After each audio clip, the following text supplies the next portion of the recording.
नमस्कार साथियों, मैं दीपांकर राज आप सभी का फिर से अपने इस YouTube चैनल पर स्वागत करता हूं और आप सभी को आपकी आने वाली सभी परीक्षाओं के लिए शुभकामनाएं देता हूं। प्रवक्ता भर्ती परीक्षा का जो स्क्रीनिंग परीक्षा का सिलेबस है, उस सिलेबस को अगर आप देखें तो उसमें एक टॉपिक आता है समानता के लिए शिक्षा। ठीक है, ये सिलेबस में है। आज हम इसी टॉपिक पर चर्चा करेंगे।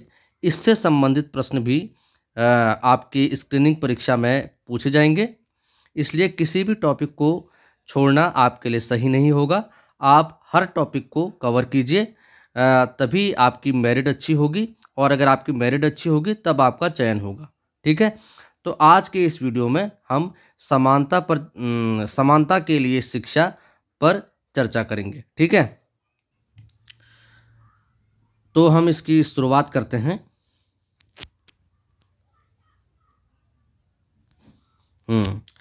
समानता के लिए शिक्षा। ठीक है, हम इसी पर चर्चा करेंगे।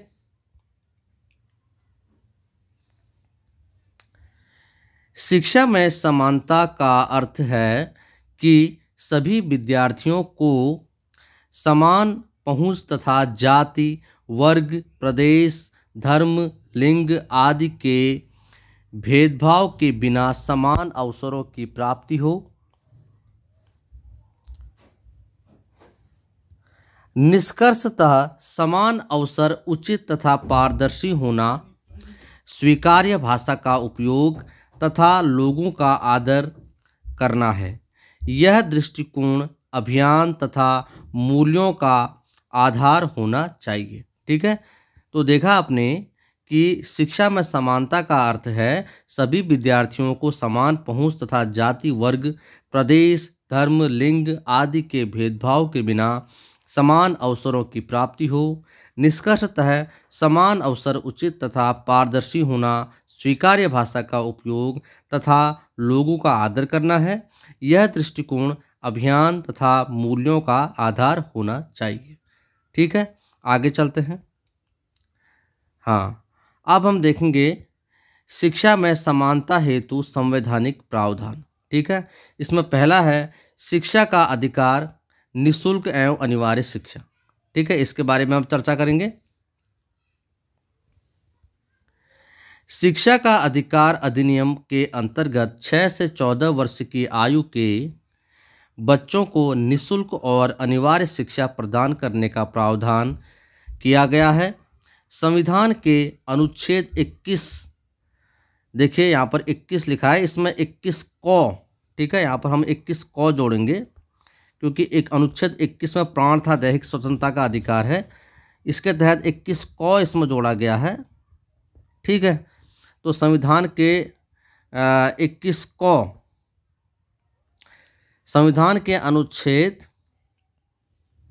21 क में 6 से 14 वर्ष तक के बच्चों के लिए अनिवार्य एवं निःशुल्क शिक्षा की व्यवस्था की गई है तथा 86वें संविधान संशोधन द्वारा 1 से 8 तक की प्राथमिक शिक्षा को सभी नागरिकों का मूल अधिकार बना दिया गया है। यह 1 अप्रैल 2010 को जम्मू कश्मीर को छोड़कर संपूर्ण भारत में लागू हुआ। ठीक है, देखिए अब यह अधिनियम संपूर्ण देश पर लागू है, लेकिन 1 अप्रैल 2010 को कश्मीर में धारा 370 लागू होने के कारण यह उस समय यह संशोधन प्रभावी नहीं हो पाया था जम्मू कश्मीर में। लेकिन आज जबकि जम्मू कश्मीर 2 केंद्र शासित प्रदेशों में लद्दाख और जम्मू कश्मीर में बांटा जा चुका है। ठीक है, और वहाँ से धारा 370 हटा दी गई है, तब यह अधिनियम संपूर्ण देश पर अब लागू हो चुका है। ठीक है, तो आपने देखा कि शिक्षा का अधिकार अधिनियम के अंतर्गत 6 से 14 वर्ष की आयु के बच्चों को निःशुल्क और अनिवार्य शिक्षा प्रदान करने का प्रावधान किया गया है। संविधान के अनुच्छेद 21 को, बहुत महत्वपूर्ण पॉइंट, अगर किस अनुच्छेद में वर्णन है तो आप बोलेंगे 21 को में 6 से 14 वर्ष तक के बच्चों के लिए अनिवार्य एवं निःशुल्क शिक्षा की व्यवस्था की गई है तथा 86वें संशोधन द्वारा 1 से 8 तक की प्राथमिक शिक्षा को सभी नागरिकों का मूल अधिकार बना दिया गया है। यह 1 अप्रैल 2010 को जम्मू कश्मीर को छोड़कर संपूर्ण भारत में लागू हुआ और अब संपूर्ण भारत में ये लागू है। ठीक है, अब मूल अधिकारों में शिक्षा का अधिकार भी शामिल किया जा चुका है। ठीक है, आगे चलते हैं। हाँ, अब देखते हैं हम भेदभाव रहित शिक्षा। ठीक है, शिक्षा में भेदभाव नहीं होना चाहिए, भेदभाव रहित शिक्षा। ठीक है, इसके बारे में हम देखेंगे। भारतीय संविधान के भाग 3 में अनुच्छेद 12 से 35 तक मूल अधिकारों का वर्णन है। मूल अधिकारों का वर्णन कहाँ है? अनुच्छेद 12 से 35 तक। ठीक है, अनुच्छेद 15 कहता है कि राज्य अपने किसी नागरिक के साथ केवल धर्म, जाति, लिंग, नस्ल और जन्म स्थान या इनमें से किसी भी आधार पर कोई विभेद नहीं करेगा।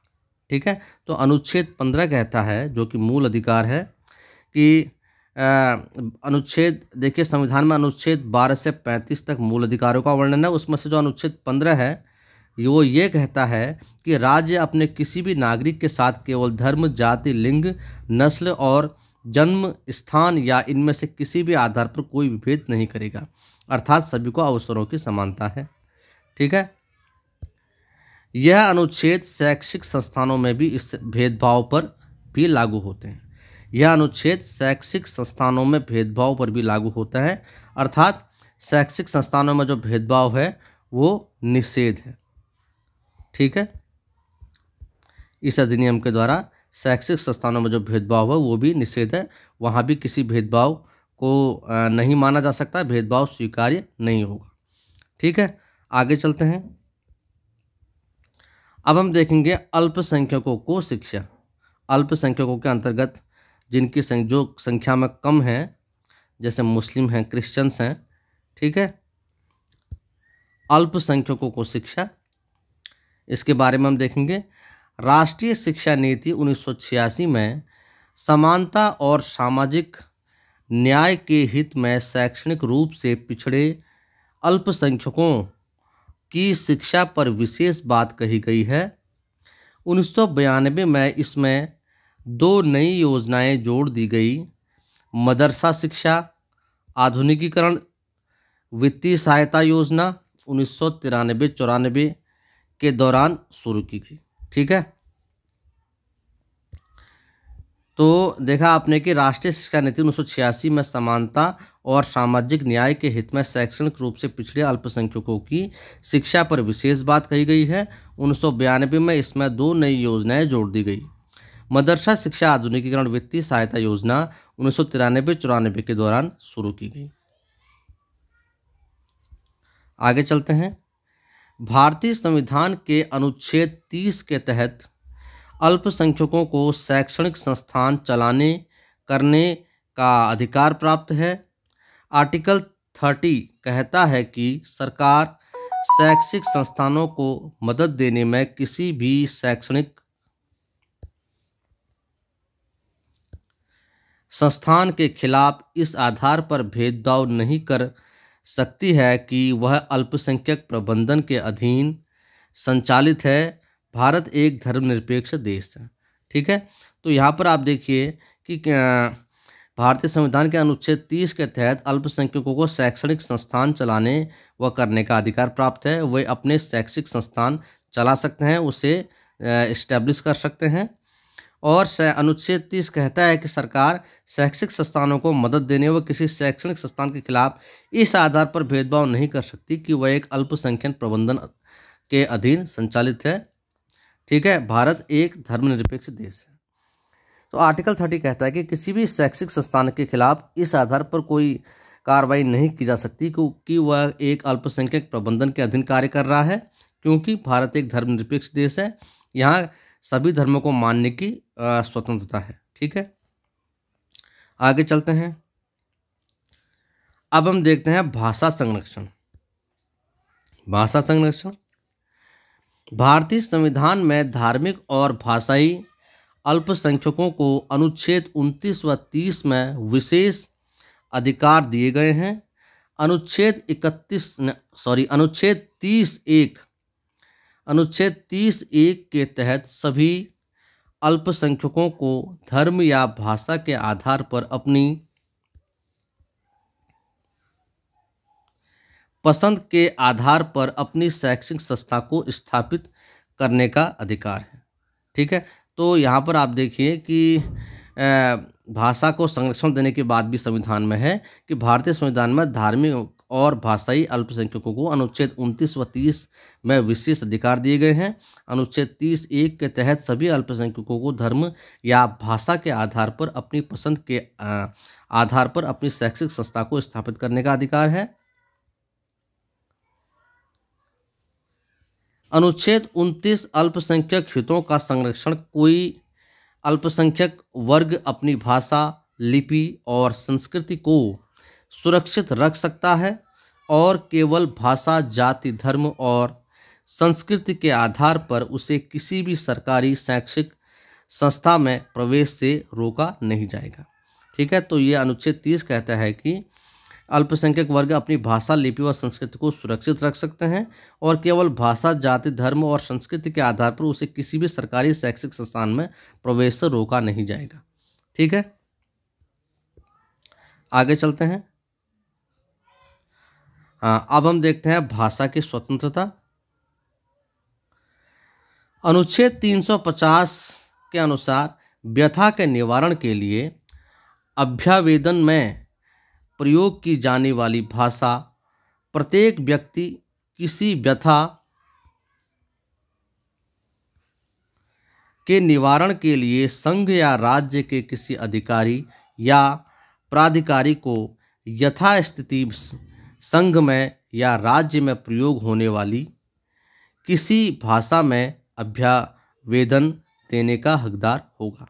ठीक है, तो आप अपनी समस्या किसी भी भाषा में सरकारी अधिकारी या प्रशासन को बता सकते हैं या उसका प्रतिवेदन दे सकते हैं किसी भी भाषा में अपनी सुविधा के अनुसार। जो उस राज्य में भाषा प्रयुक्त होती हो उस भाषा में आप अपना प्रतिवेदन या अभ्यावेदन दे सकते हैं अपनी शंका के निवारण के लिए या अपनी व्यथा के निवारण के लिए। अपनी समस्या आप किसी भी भाषा में जो उस राज्य में प्रयोग होती हो उसमें अभ्यावेदन देने के हकदार हैं। ये ऐसा अनुच्छेद 350 के अनुसार है। अनुच्छेद 350 के अनुसार भाषा की स्वतंत्रता प्रदान की गई है। आप अपनी सुविधा के अनुसार उस भाषा में अभ्यावेदन दे सकते हैं जो भाषा उस समय राज्य में चल रही हो। ठीक है,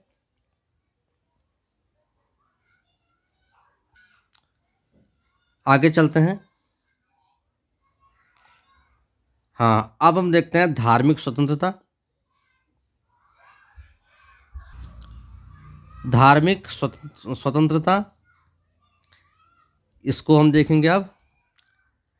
धार्मिक स्वतंत्रता अनुच्छेद 25 के अनुसार अंतःकरण की और धर्म को अबाध रूप से मानने, आचरण व प्रचार करने की स्वतंत्रता। कोई भी व्यक्ति किसी भी धर्म को मान सकता है और उसका प्रचार प्रसार कर सकता है। ठीक है, यानी कोई भी व्यक्ति किसी भी धर्म को अपना सकता है, मान सकता है और उसका प्रचार प्रसार कर सकता है। अनुच्छेद 28 के अनुसार कुछ शिक्षा संस्थाओं में धार्मिक शिक्षा या धार्मिक उपासना में उपस्थित होने के बारे में स्वतंत्रता। ठीक है, राज्य विधि से पूर्णतः पोषित किसी शिक्षा संस्था में धार्मिक शिक्षा नहीं दी जाएगी। ये इम्पोर्टेंट पॉइंट है कि जो राज्य किसी राज्य विधि से पोषित है या सरकारी संस्था है उसमें कोई धार्मिक शिक्षा नहीं दी जा सकती। ऐसे शिक्षण संस्थान अपने विद्यार्थियों को किसी धार्मिक अनुष्ठान में भाग लेने या किसी धर्मोपदेश को सुनने हेतु बाध्य नहीं कर सकते। ठीक है, तो जो सरकारी संस्थानों में कोई धार्मिक शिक्षा नहीं दी जाएगी और सरकारी संस्थान किसी भी छात्र को किसी धार्मिक गतिविधि में या धार्मिक अनुष्ठान में भाग लेने या धर्मोपदेश सुनने को बाध्य नहीं कर सकते। ठीक है, क्योंकि भारत एक धर्मनिरपेक्ष राज्य है और इस दिशा में किसी भी छात्र को उसकी इच्छा के विरुद्ध कोई धार्मिक शिक्षा देने के लिए बाध्य नहीं किया जा सकता और किसी धार्मिक अनुष्ठान में शामिल होने के लिए बाध्य नहीं किया जा सकता। ठीक है, ये अनुच्छेद 28 है। आगे चलते हैं। अब हम देखेंगे समावेशी शिक्षा। समावेशी शिक्षा, समावेशी शिक्षा जैसा कि नाम से ही पता चल रहा है, जो सबको समाहित कर ले, अर्थात ऐसी शिक्षा जो सबके लिए हो, अर्थात हर वर्ग के, हर प्रकार के बच्चों को एक साथ कक्षा में एक विद्यालय में शिक्षा देना ही समावेशी शिक्षा है। अर्थात हर वर्ग के, हर प्रकार के बच्चों को एक साथ एक कक्षा में विद्यालय में शिक्षा देना ही समावेशी शिक्षा है। आगे चलते हैं।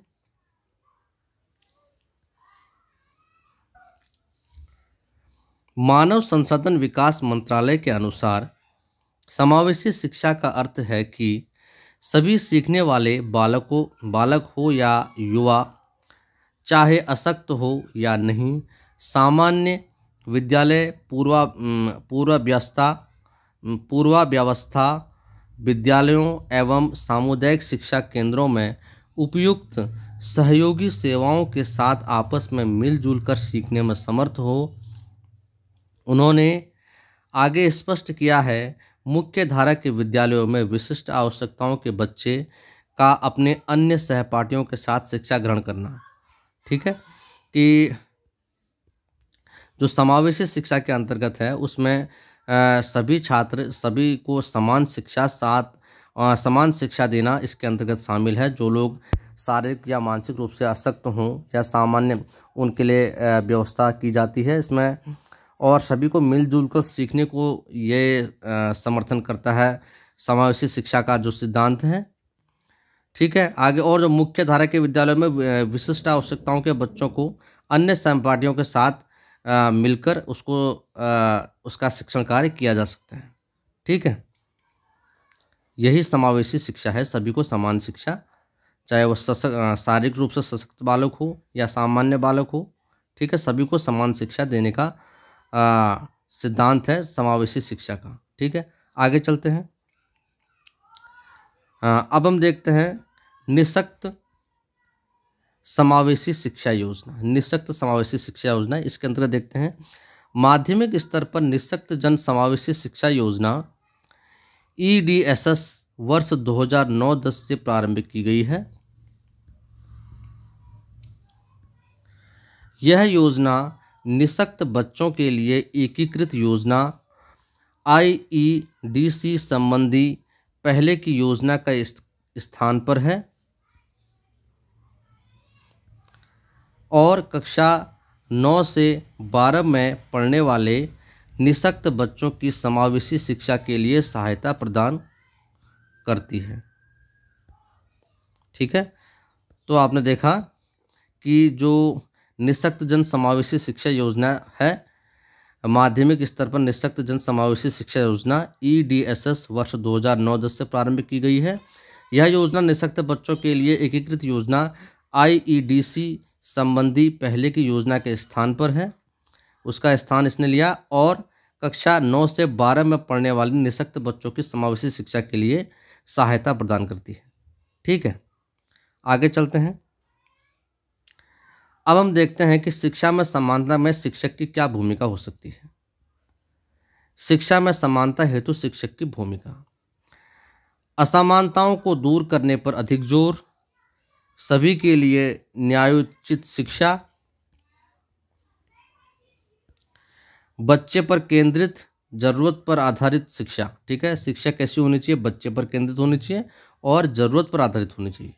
ठीक है, अगला पॉइंट है सीखने की प्रक्रिया में हर बच्चे की प्रतिभागिता को अधिकाधिक करना। ठीक है, देखिए छात्र सहभागिता अपने शिक्षण में लगातार करते रहनी चाहिए और हर बच्चे को उसकी प्रतिभागिता के लिए प्रोत्साहित करना चाहिए। यह दायित्व शिक्षक का है। आगे चलते हैं। अगला पॉइंट है हर बच्चे की अनोखी ज़रूरतों के प्रति संवेदनशील होना। देखिए हर बच्चा अलग होता है, उसमें अलग गुण पाए जाते हैं, अलग गुण अवगुणों, हम अलग अलग गुणों और अवगुणों के साथ जन्म लेते हैं। तो हर बच्चे की ज़रूरत अलग अलग हो सकती है, तो बच्चों को उसकी अनोखी ज़रूरतों के प्रति हर बच्चे की अनोखी ज़रूरतों के प्रति शिक्षक को संवेदनशील होना चाहिए। आगे चलते हैं।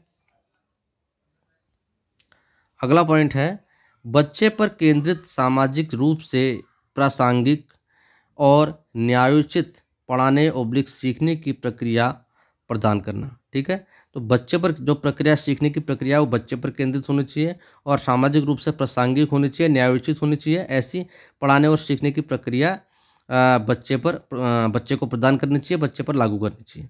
ठीक है, अगला पॉइंट है, उनके सामाजिक और सांस्कृतिक संदर्भों में विविधता को समझना। मतलब बच्चों की, तो हर बच्चा अलग समाज से आता है, अलग संस्कृति से आता है, तो उसमें जो विविधता है उसको समझने का दायित्व भी शिक्षक का है। ठीक है, आगे चलते हैं। हाँ, तो ये थी शिक्षा में समानता से संबंधित जानकारी। अब हम इससे कुछ अभ्यास प्रश्नों को देखेंगे। अभ्यास प्रश्न, पहला प्रश्न देखते हैं, किस संविधान संशोधन द्वारा शिक्षा के अधिकार को एक मौलिक अधिकार के रूप में मान्यता दी गई? तो इसका उत्तर है 86वां संविधान संशोधन। ठीक है, 86वां संविधान संशोधन।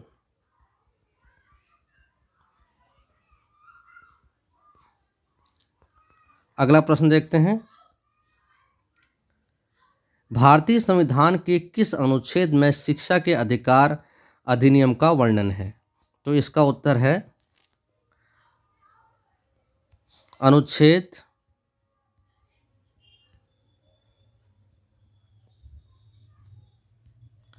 21 को या 21A या 21 को। ठीक है, क्योंकि अनुच्छेद जो 21 है वह प्राण तथा दैहिक स्वतंत्रता से संबंधित है।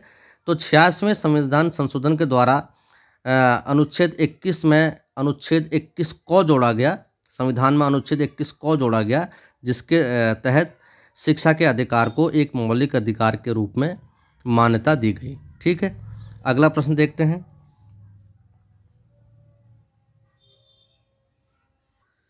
अगला प्रश्न है, शिक्षण संस्थाओं की स्थापना का अधिकार संविधान के किस अनुच्छेद में वर्णित है? तो यह है अनुच्छेद 30।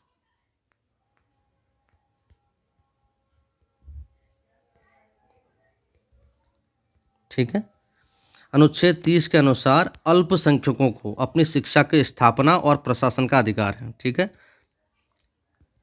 अल्पसंख्यकों को।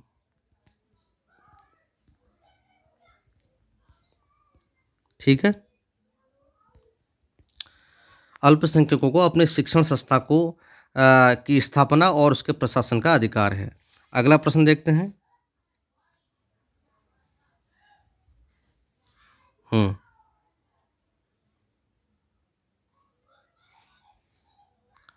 अगला प्रश्न है, मदरसा शिक्षा के आधुनिकीकरण के लिए वित्तीय सहायता योजना कब शुरू की गई? तो ये शुरू की गई थी 1993-94 के दौरान। ठीक है,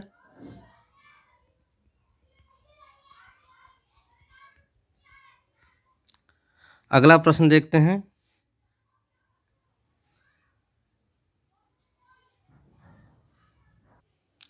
अगला प्रश्न है, अल्पसंख्यकों को अपनी भाषा, लिपि व संस्कृति के संरक्षण का अधिकार संविधान के किस अनुच्छेद में वर्णित है? तो यह है अनुच्छेद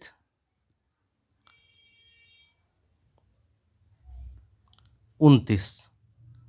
अनुच्छेद 29 के अनुसार कोई भी अल्पसंख्यक अपनी भाषा, लिपि व संस्कृति को सुरक्षित रख सकता है और उसका संरक्षण कर सकता है। ठीक है, अगला प्रश्न देखते हैं। अगला प्रश्न है, निःशक्त जन समावेशी शिक्षा योजना EDSS की शुरुआत कब की गई? तो इसकी शुरुआत की गई थी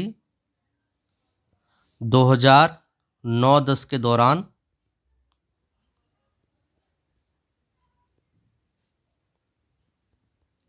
जिसके तहत कक्षा 9 से 12 तक के जो निःशक्त छात्र हैं उनको समावेशी शिक्षा देने के लिए आर्थिक सहायता प्रदान की जाती है। ठीक है, इसकी शुरुआत 2009-10 में की गई थी और इसके माध्यम से जो कक्षा 9 से 12 तक के जो निःशक्त छात्र हैं उनके लिए सहायता प्रदान की जाती है, निःशक्त छात्र। ठीक है, निःशक्त छात्रों के लिए।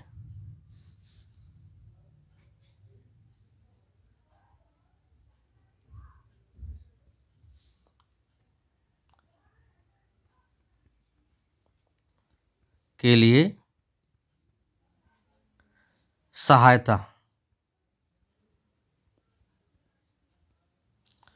प्रदान की जाती है। ठीक है,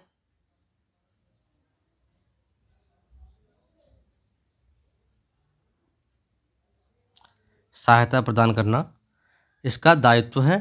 ठीक है, तो ये थी समानता के लिए शिक्षा से संबंधित बातें, और इसमें मैंने कुछ प्रश्नों को भी शामिल किया है। ठीक है, एक बार आप इसको रिवीजन कर लीजिए।